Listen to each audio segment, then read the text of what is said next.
You ready? Yep. All right, Ferdinand.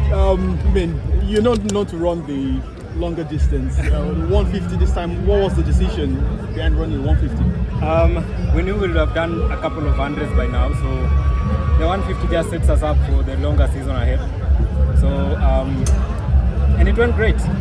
So we just like building it up slowly because we just like the second, third month of the season.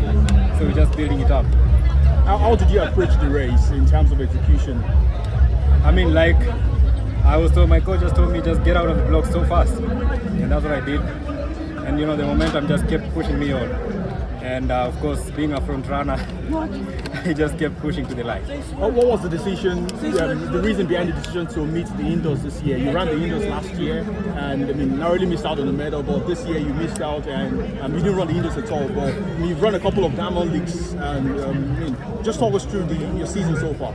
I missed the indoors because of personal reasons. I had so many things that are going on at home, so I couldn't manage. So that's why we decided to sit it out and just take a longer preparation towards the outdoors. Since you broke out the scene in 2021, what has been the journey like? You reached your peak in 2022, becoming the African champion, the Commonwealth Games champion, African record holder. With Akani running fast, the younger guys. How's the journey been? And just what has been the biggest lessons? I can say that this has been the perfect thing that ever happened for me in my life. Like just having athletics with me and just going by it. And 2022 just set me up for what's going to be a fruitful career ahead. So it's been a great thing. That's my job. I wake up, I sleep athletics. So for me, that's the best thing that ever happened for me in my life. You've raised the expectations from Kenya regarding the sprints.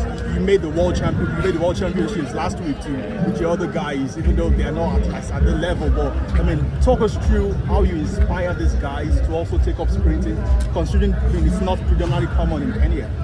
I loved it when we qualified last week, because you could see from the photos and the videos I was extremely happy, because it's my dream to make sure that we draw as many sprinters as possible in the country, and just them going to the World Championships, for me it's a plus because they're going to have a different experience. Once they get out of the World Championships in September, all of those athletes that will be going in for 4x1 will have a completely different perspective in terms of athletics. So for me it's just making sure that we get there in large numbers.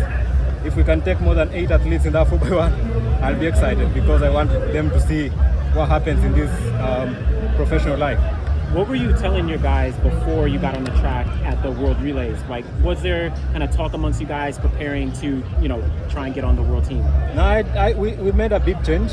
We usually always finish, I always anchor, but we made a big change, and I went to run the second leg, the backstretch. And I told them, one thing you should know, this stick is going to get to you ahead of these guys. So all these guys were just psyched up because they knew the relay has been made on the other side. So for them, it's just keep pushing. And I told them it's going to be a completely different experience going into the World Championships because that's where everything is and that's where everyone is. So if you guys can make it to the World Championships, then your perspective on this track will just completely change. So that's what they did. I wonder if you and even the teammates kind of realized the history making that you did for Kenya in that aspect? Yeah. We've been pushing so hard to get into the World Championship since I joined athletics. And funny thing is, when I started sprinting, I never had any imagination that I'll be a star in 100 meters. So my hope and my faith was all in the relay, because I believe the relay could have done better, but I came first, and then now the relay is following up. So I'm really excited, and we're just inspiring generations, and I'm hoping that the relay team will always be in the major championships going forward.